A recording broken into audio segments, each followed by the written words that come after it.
Querido, quero convidar você a abrir sua Bíblia em Gênesis, capítulo 50, versículo 15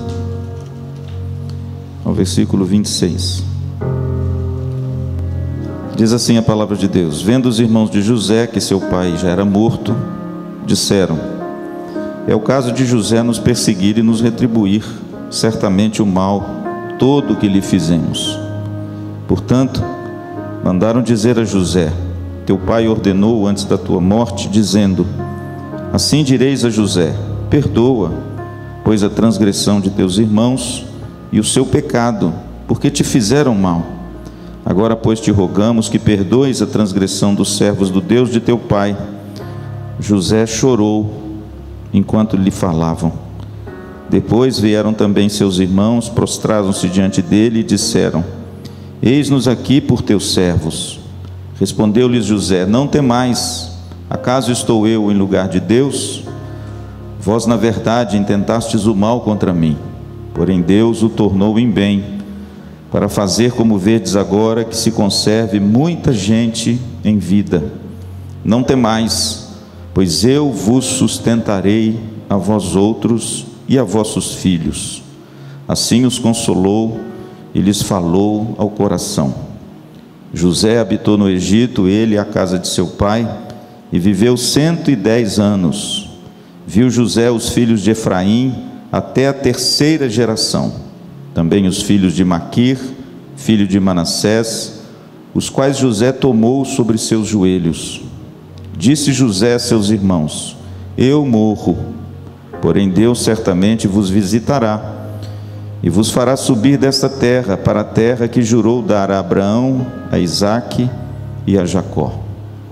José fez jurar os filhos de Israel, dizendo: certamente Deus vos visitará e fareis transportar os meus ossos daqui. Morreu José da idade de 110 anos.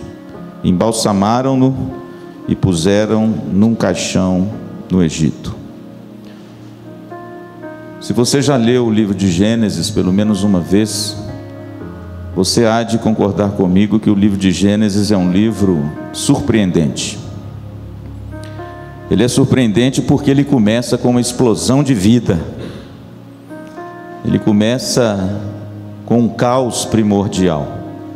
E pela palavra de Deus ocorre uma exuberância, uma explosão de vida das mais lindas que a gente já leu em toda a literatura. Mas o livro de Gênesis termina num caixão. A singularidade dele está aí. Ele começa com uma explosão de vida, mas ele termina com José num caixão. Essa semana eu fiquei pensando que o livro de Gênesis é como a vida da gente, cheio de altos e baixos, cheios de dias bons e dias maus. O livro de Gênesis mostra isso de forma muito clara. E o interessante é que talvez ninguém na história bíblica do Gênesis tenha protagonizado essa verdade de forma tão intensa como José. José é aquele personagem que protagonizou essa surpresa do livro de Gênesis. José foi aquele homem que na sua vida ele vivenciou e experimentou esse contraste que de repente é a minha vida e a sua vida. Ninguém representa tão bem esses altos e baixos, esses dias bons e dias maus, como José. Eclesiastes capítulo 3 diz que há tempo para todo o propósito debaixo do sol. Há tempo de abraçar e tempo de deixar de abraçar. Há tempo de sorrir, mas há tempo de chorar. Há tempo de levantar, mas há tempo de derrubar. Pastor Luciano, o que José nos ensina com respeito a esses contrastes da vida, esses altos e baixos, esses dias bons e dias maus, para que eu e você possamos viver uma vida cristã intensa, seja ela em qualquer momento que você se encontre. Eu quero destacar rapidamente 4 ensinos de José nesse texto surpreendente do final do livro, que nos ensina um pouco mais, irmãos, como viver dignamente à luz do Evangelho de Cristo, nos altos e baixos, nos dias bons e nos dias maus. Veja comigo, por favor. Em primeiro lugar, irmãos, quando a gente olha para esse texto, a gente vê que José experimentou altos e baixos, dias bons e dias maus, mas em todos os seus dias estava presente o Senhor. Se você virar um pouco as páginas da sua Bíblia e for no capítulo de número 39, você vai ver que tem uma frase recorrente na vida de José que aparece em quase todo o texto sobre José. E essa frase está no versículo 2: o Senhor era com José. Versículo 3: o Senhor era com ele. Versículo 21: o Senhor, porém, era com José. Versículo 23: porquanto o Senhor era com ele. Que coisa extraordinária, irmãos. José nos ensina que há dias bons e dias maus.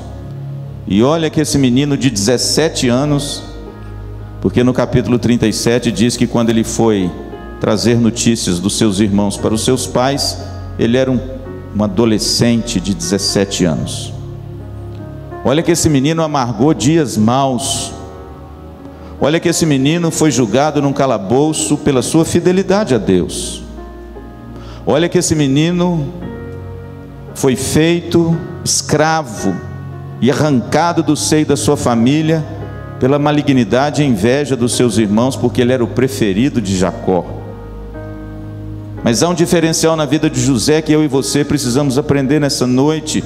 Se porventura você está passando por dias bons ou dias maus, em todos os dias, a história de José nos ensina que o Senhor era com ele, que o Senhor estava com ele.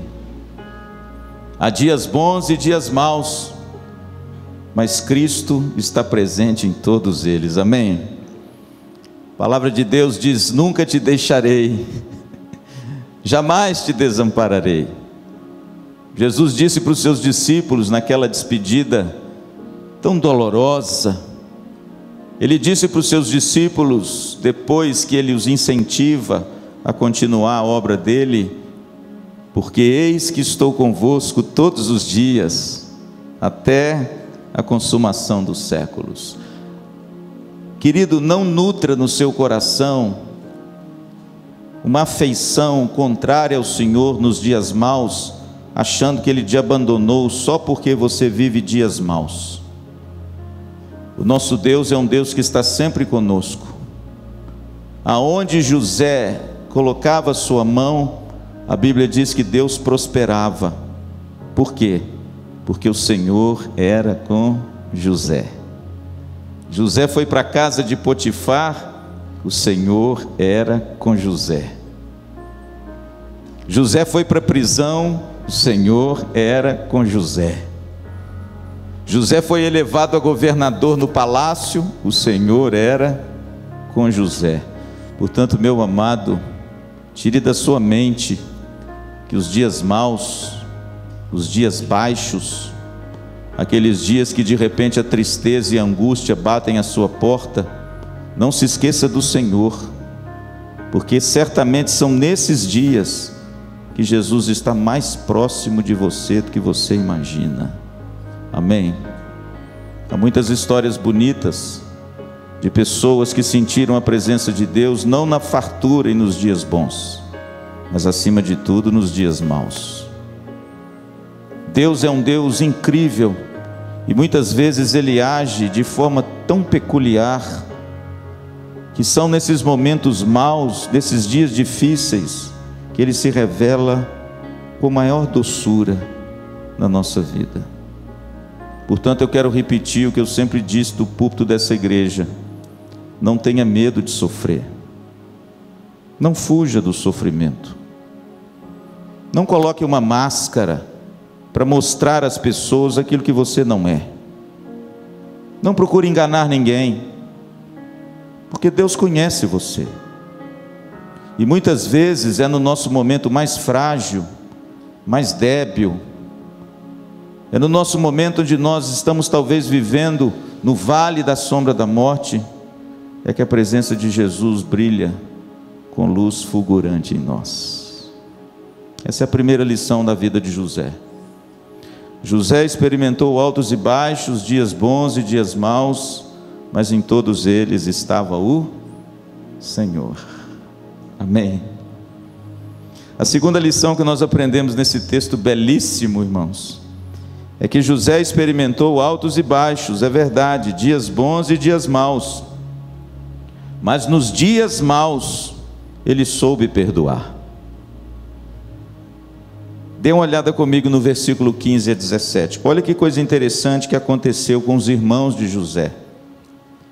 Vendo os irmãos de José que o seu pai já era morto, disseram: é o caso de José nos perseguir e nos retribuir certamente o mal todo que lhe fizemos. Sabe o que eles acharam? Que tudo que José tinha feito com respeito ao perdão era um teatro por causa do pai. Né, Neuza? Olha, o papai está vivo, ele é velho, então eu vou perdoar os meus irmãos para não causar desgosto no papai, mas depois que ele morrer, aí a chibata vai comer, aí eu vou retribuir. E na cabeça deles tinha esse pensamento. Versículo 16: portanto, mandaram dizer a José: teu pai ordenou antes da tua morte, dizendo: assim direis a José, perdoa, pois a transgressão de teus irmãos e o seu pecado, porque te fizeram mal. Agora, pois, te rogamos que perdoes a transgressão dos servos do Deus de teu pai. O versículo 17 termina assim: e José chorou enquanto lhe falavam. E eu pergunto a vocês: chorou por quê?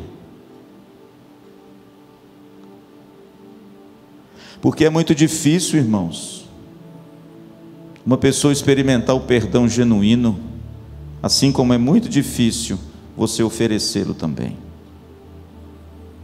A grande realidade é que os irmãos não acreditaram no perdão de José, e eles ficaram tão aterrorizados que eles mandaram um mensageiro com uma notícia do pai de José para perdoar os irmãos. E depois você vai ver que no verso 18, eles mesmos vieram e falaram isso com José. E em outras palavras, irmãos, o perdão é algo tão escandaloso numa sociedade que ama a retribuição e a vingança, que poucas pessoas acreditam nele. Mas a grande realidade do texto, você já leu a história de José, porque é inadmissível um cristão que não conheça a história de José, me perdoe. Quando você leu a história de José, você viu como José se deu a conhecer os seus irmãos, e como ele os abraçou e os beijou e os perdoou lá atrás. O texto diz, irmãos, que o perdão de José foi tão genuíno, mas tão genuíno, que o choro de José se fez ouvir em todo o palácio.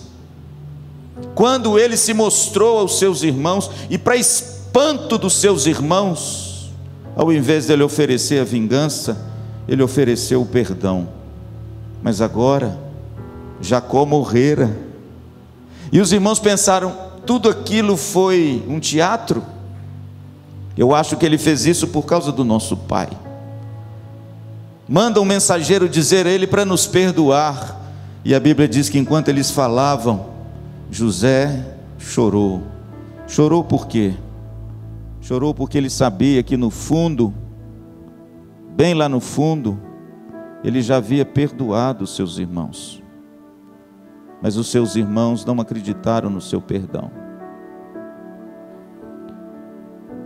José, irmãos, experimentou altos e baixos, dias bons e dias maus, mas nos dias maus, José aprendeu a perdoar.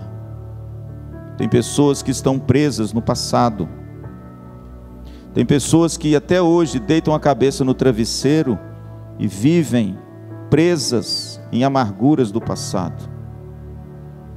Existem pessoas, irmãos, que estão enclausuradas em litígios, em feridas, em algo que aconteceu lá no passado e de repente desfilam por todos os lugares com aquela mágoa aberta. Por quê? Porque o que ela guarda da vida foram os dias maus. José, irmãos, me ensinou e nos ensina uma grande lição. Qual é, pastor? José foi aquele que nos dias maus ele soube perdoar. Todos nós, irmãos, enfrentamos agruras, decepções e frustrações. Todos nós, irmãos, temos os dias maus. Todos nós sofremos na carne algo que de repente a vida nos infringe. Mas o que cabe a nós é perdoar, é liberar, é se libertar das amarras dolorosas do passado que infelizmente tem agrilhoado muitos crentes sentados nos bancos das nossas igrejas. Olhe para o apóstolo Paulo. O apóstolo Paulo foi um homem que certamente ele tinha tudo para ter uma mente perturbada e ter um trauma grande por aquilo que aconteceu com ele. Perseguiu os cristãos, matou os cristãos, sofreu injúria de muita gente, foi caluniado, foi vilipendiado, foi perseguido, foi açoitado. Muitas vezes, irmãos, tentaram denegrir a moral, a teologia, a conduta, o ministério e o chamado de Paulo. É só você ler as cartas. Quando Paulo começa, por exemplo, a carta aos Gálatas, ele começa assim, quer ver? Paulo, apóstolo de Jesus Cristo. Por que ele diz isso? Ele não diz isso, irmãos, porque ele quer mostrar que ele é um apóstolo. Ele diz isto porque os judaizantes que chegaram na Galácia queriam destruir o ministério de Paulo, dizendo que ele não era credenciado por Deus para fazer aquilo. Mas qual foi a postura de Paulo? A postura de Paulo foi a postura de José. Teve dias bons, teve dias maus, teve altos e baixos, mas os dias maus ele soube perdoar. Há um belíssimo texto, irmãos, na carta de Paulo aos Filipenses, onde Paulo diz assim: uma coisa faço, esquecendo-me das coisas que para trás ficam, e avançando para que aquelas que diante de mim estão, prossigo para o alvo, para o prêmio da soberana vocação de Deus em Cristo Jesus. Veja, irmãos, que Paulo nos fala algo maravilhoso. Ele faz uma coisa, ele esquece, ele caminha, ele prossegue, porque existe um alvo a ser alcançado. Eu não sei, querido, se há alguma coisa na sua vida que tem te prendido, que tem te impedido de você experimentar uma vida cristã mais plena, mais relacional, mais amorosa, mais leve, mais doce, mais fácil, mais amiga, mais companheira. Eu não sei, querido, o que tem impedido você de se lançar nos braços de Cristo sem reservas, entregando a Ele tudo, seus dons, seus talentos, suas dificuldades. Mas com a vida de José, irmãos, nós aprendemos uma grande lição. Os dias maus, nós precisamos aprender a perdoar, para que a gente siga a nossa vida, siga o curso da nossa vida, e Deus te use abundantemente. Amém? Em terceiro lugar, querido, o que nós aprendemos da vida de José? José experimentou altos e baixos, dias bons e maus, mas nos dias bons, ele soube servir. Olha que coisa engraçada, o que aconteceu a partir do verso 18 até o verso 21, e olha como José inverte a situação. Por favor, siga comigo, eu estou terminando. Depois vieram também seus irmãos, prostraram-se diante dele e disseram: eis-nos aqui por teus servos. Em outras palavras, os seus irmãos chegaram perto dele depois da morte do pai e disseram assim: nós estamos aqui para ti. Agora veja o que ele disse. Respondeu-lhes José: não temais, acaso estou em lugar de Deus? Vós na verdade intentastes o mal contra mim. Irmãos, coisa gloriosa, o mal existe, pessoas más existem, tem gente ruim nesse mundo, tem gente que faz mal a você, tem gente que quer te prejudicar. Vós intentastes o mal contra mim. Mas olha o que o texto diz: porém Deus o tornou em bem, para fazer como vedes agora, que se conserve muita gente em vida. Agora preste atenção à declaração desse moço, que já não é um moço, já é um homem maduro. Não temais, pois eu vos sustentarei, a vós outros e a vossos filhos. Assim os consolou e lhes falou ao coração. Pastor, o que nós temos que fazer com os dias maus? Perdoar. Não fique preso no passado, querido. Faça como o apóstolo Paulo. Esquece, perdoa, siga a sua vida. Deixa o barco da sua vida irromper nas águas desse mundo. Não fique preso lá no cais por uma corda da amargura, porque certamente Deus tem muito para fazer com você e usar você em nome de Jesus, amém? Mas e os dias bons? Eu tenho muito medo dos dias bons. Eu confesso a vocês, irmãos, que eu tenho mais medo de dias bons do que dias maus. Dias bons costuma nos ensoberbecer. Dias bons costuma massagear o nosso ego e dizer assim: como você é bom. Dias bons muitas vezes significa assim: olha onde eu alcancei, olha onde eu cheguei, agora eu quero que seja tudo para mim e do meu jeito. Eu tenho muito medo, irmãos, de prosperidade, mais do que de dificuldade.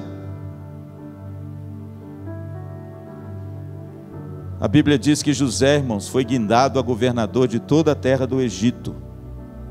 A Bíblia diz que Faraó tirou o anel do dedo e botou no dedo de José. Você sabe o que é isso? O anel era o sinete da autoridade, era a caneta do Bolsonaro. Tem gente que até arrepiou aí. A Bíblia diz, irmãos, que Faraó tirou o anel do dedo e pôs no dedo de José. Sabe o que significa isso? Em toda a terra do Egito, depois de mim é você, e o que você falar e o que você fizer, todos abaixem a cabeça.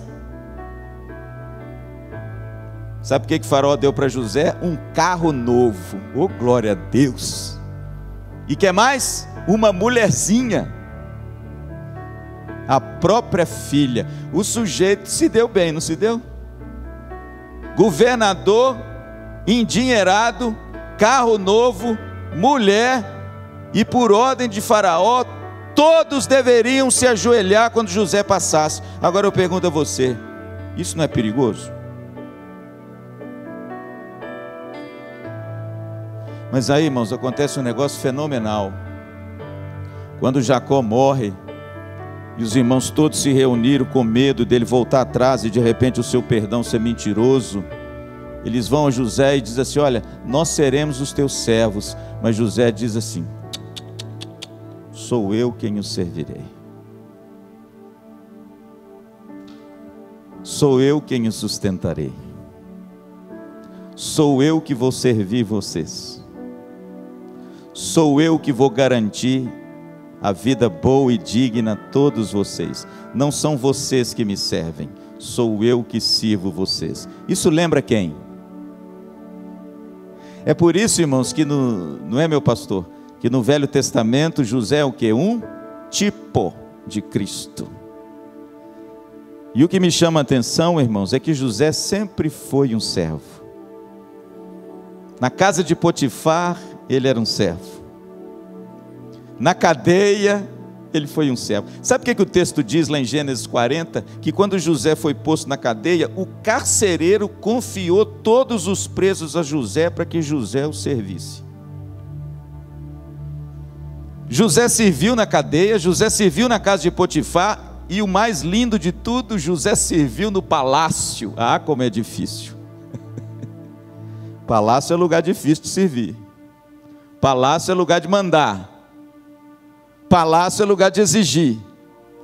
Palácio é lugar de você decretar ordens e querer que as pessoas obedeçam. Mas sabe o que José fez? Ele se tornou senhor da terra do Egito e serviu toda a população do Egito e manteve toda a população vestida, alimentada. Sabe por quantos anos, meu pastor? 14 anos. Pastor, o que José tem a nos ensinar com os altos e baixos, com os dias bons e dias maus? Primeiro, em todos eles, o Senhor está presente. Amém? Em segundo lugar, que os dias maus que certamente você pode estar passando hoje, ou já passou no passado, perdoe. Para de ficar pensando nisso, meu filho. Corta o cabo da nau, lembra da música? Esquece isso. Que coisa que você só fica pensando nisso, isso está travancando seu futuro e seu presente. Faça como José, perdoe. Inclusive, irmãos, é tão bonito, sabe por quê? Quando o primeiro filho de José nasceu, como é que ele chamou? Parabéns. Quando José teve o seu primeiro filho, ele chamou de Manassés. O que significa Manassés? O Senhor me fez esquecer todas as amarguras que eu tive na terra do Egito. Ele colocou, irmãos, no nome do filho, o sentimento do coração de perdão para com todos aqueles que afligiram a sua alma. Aí nasce o segundo filho. Como é que ele chama? Efraim. Pastor, o que significa Efraim? O Senhor me fez próspero na terra do Egito. Olha que coisa linda, irmãos. Nos dias maus, José perdoou. Nos dias bons, José serviu.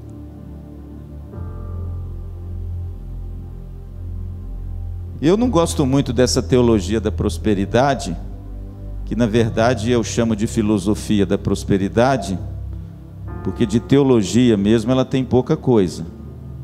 Mas é verdade que Cristo nos tem abençoado com todas as bênçãos celestiais e espirituais. Em Cristo Jesus nós somos herdeiros de todas as ricas bênçãos e promessas. E de quebra, Deus apruma o sujeito, ou não apruma? De queda, Deus nos faz conviver com pessoas maravilhosas. De queda, Deus nos acrescenta coisas que eu não preciso, mas Ele me dá. É aquele mimo. Deus é um Deus que tem prazer em abençoar, porque Ele é um pai, e você que é um pai, sabe que você dá um presente para o seu filho, é uma alegria para você, não é? Agora, tem pessoas, irmãos, que Deus não pode prosperar, porque se Ele prosperar, vai ficar soberbo, vai ficar arrogante, vai achar que é bom demais, vai achar que de repente tudo foi ele que conquistou com seu braço, e aí de repente ele vai abandonar a ternura e a doçura de ser um servo de Cristo e um servo das pessoas. Amém? José nos ensinou que nos dias bons e prósperos ele soube servir. Seja um servo, meu irmão. Seja alguém que tem as mãos sempre estendidas, o coração sempre pronto, a alma sempre atenta, e naquilo que tiver ao seu alcance fazer, faça, porque você não sabe do dia de amanhã. Deixa eu dar um testemunho aqui, Antônio, se você me permite. Estou dizendo isso porque você conhece a história. Há um ano atrás, um senhor veio no meu gabinete. Eu não o conhecia, eu nunca o vi. Ele agendou com a Bruna uma conversa comigo. E eu esperei, e ele chegou no meu gabinete. É um jovem, falante, muito bem aprumado. E ele compartilhou comigo, irmãos, algumas coisas, algumas dificuldades, algumas coisas que ele estava enfrentando e que de repente eu ouvi, porque a sabedoria é muito mais ouvir do que falar. E quando ele terminou, eu dei alguns conselhos à luz da palavra de Deus, orei com ele e o despedi. Isso se passaram aproximadamente 1 ano e meio. Eu nunca mais vi esse homem. Eu nunca mais soube quem ele era. Ele nunca mais retornou aqui, nem voltou à IPVO. Ele nunca veio a essa igreja.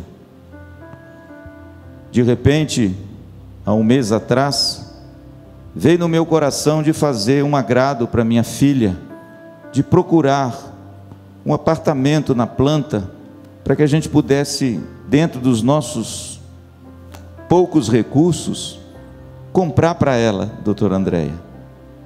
Porque, se Deus for servido, é claro que um jovem que namora, ele pensa em quê?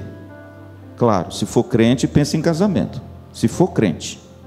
Se não, fica pensando em ficar com as meninas.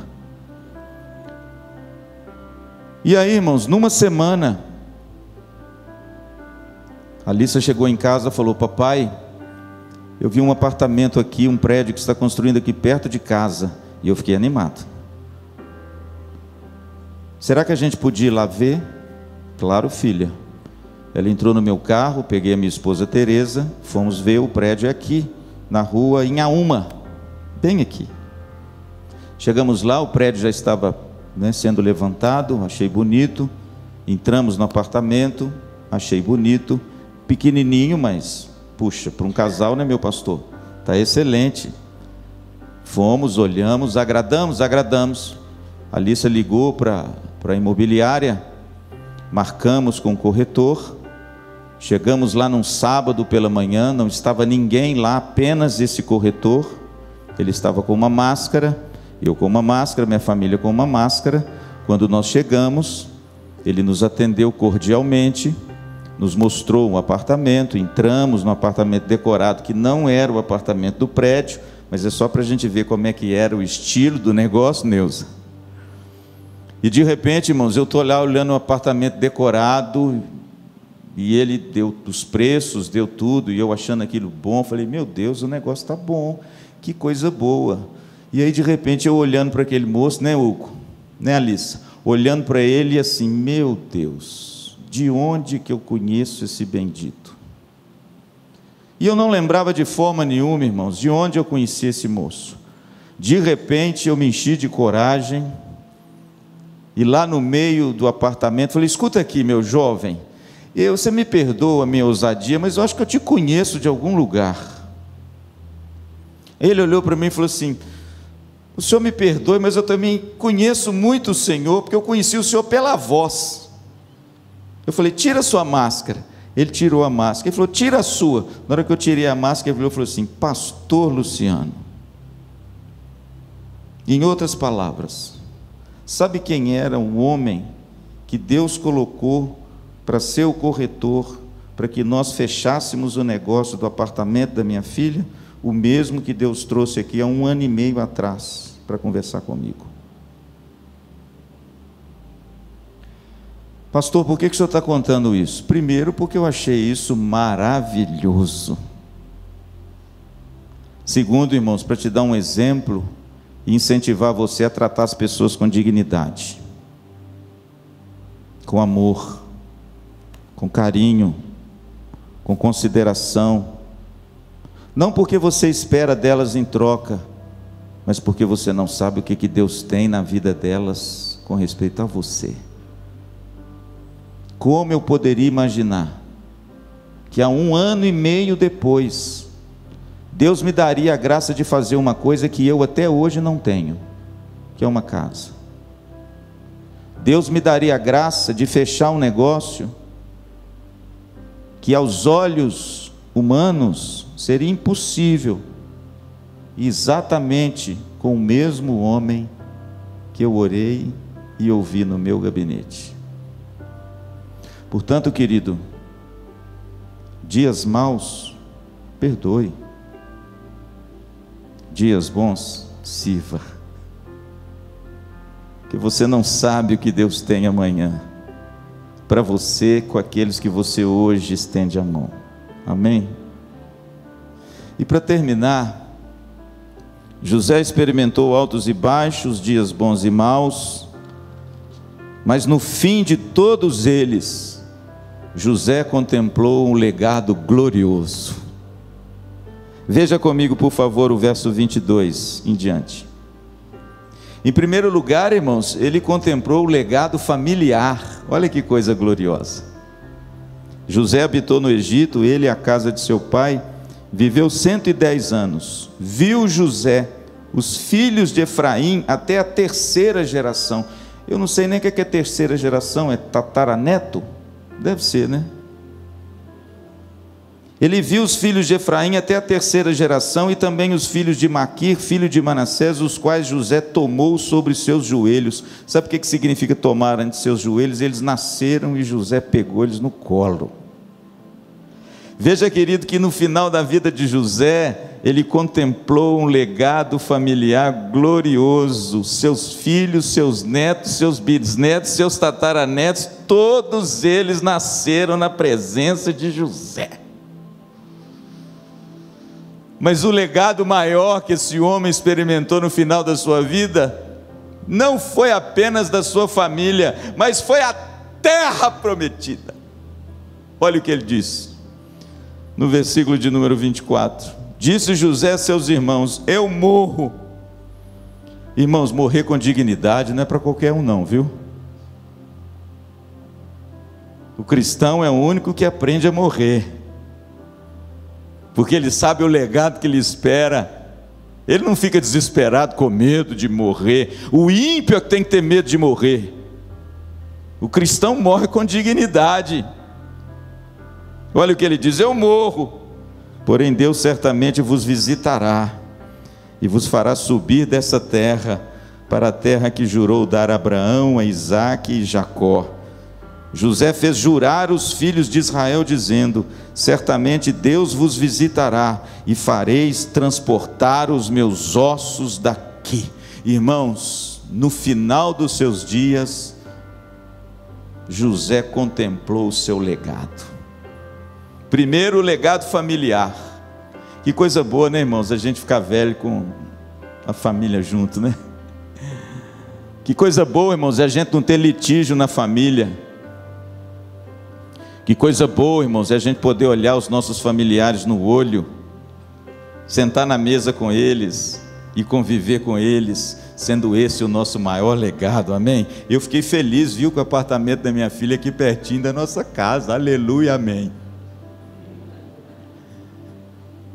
Irmãos, José, no fim dos seus dias, ele contemplou um legado familiar glorioso, tudo certo, não tem briga, não tem confusão, não tem irmão que não conversa com irmão, não tem mãe que não conversa com filho, não tem pai que não conversa com filho, está tudo nos trinques. Que legado glorioso, no final dos dias, esse homem enfrentou. Mas o maior de todos, irmãos, é o legado espiritual. Havia uma promessa que batia fundo e calava fundo no coração de José. Nosso pai Abraão disse que um dia nós vamos sair daqui e nós vamos possuir a terra. E ele fez os filhos e os irmãos jurarem: eu morro, mas quando Deus visitar o povo, tirem os meus ossos daqui. Por quê? Porque eu não sou cidadão do Egito, eu sou cidadão de Canaã. Em outras palavras, irmãos, morreu José. Salvo, meu pastor. Salvo, por quem? Jesus Cristo, pastor, mas Jesus Cristo foi lá na frente, mas pela promessa daquilo que ele haveria de adquirir no futuro. Por isso, querido, José, numa noite como essa de ceia, tem tanto a nos ensinar. Dias bons e dias maus, altos e baixos, mas em todos eles a Cristo, amém? Dias maus, pastor, o que eu faço com eles? Perdoa, querido, vai na casa da pessoa e conserta, dá um telefonema, Fala: olha, até hoje nós convivemos com dificuldades, mas eu quero dizer que da minha parte, a partir de hoje, eu quero sentar na ceia do Senhor com o coração livre. Não fique preso. Dias bons, pastor, de prosperidade, de palácio, o que eu faço? Humilhe-se sobre a poderosa mão de Deus, e Ele no tempo oportuno te exaltará. Seja humilde, seja um servo. Na prosperidade, sirva. No palácio, estenda a mão, porque lá no palácio você tem capacidade de atender e servir muito mais pessoas, não é? E no fim da vida, pastor, o que José nos ensina? Deixe um legado que vale a pena. Deixe um legado que você sabe que amanhã vai ocupar o seu lugar. Deixe um legado que você vai saber que tudo que você construiu, tudo que você lutou, tudo que você se esforçou, não foi por água abaixo, porque de repente você só se preocupou com você, mas não se preocupou com os outros. A Bíblia diz que José tomou entre seus joelhos a terceira geração de Efraim. Que coisa gloriosa isso, irmãos. Famílias desfaceladas, famílias brigadas uns com os outros, e José conseguiu reunir todos os 11 irmãos e toda a sua família junto dele. Quem foi, pastor? Aquele que foi traído por eles. Que coisa gloriosa, irmãos. Deixou um legado, e acima de tudo, tira os meus ossos daqui. A minha terra não é essa. Eu sou um cidadão do céu, amém? Morra com dignidade, meu irmão. Pastor, que papo estranho. Morra com dignidade. Morro, eu morro. Olha o que José disse: eu morro. Fruto de uma vida com Deus, fruto da presença de Deus, amém?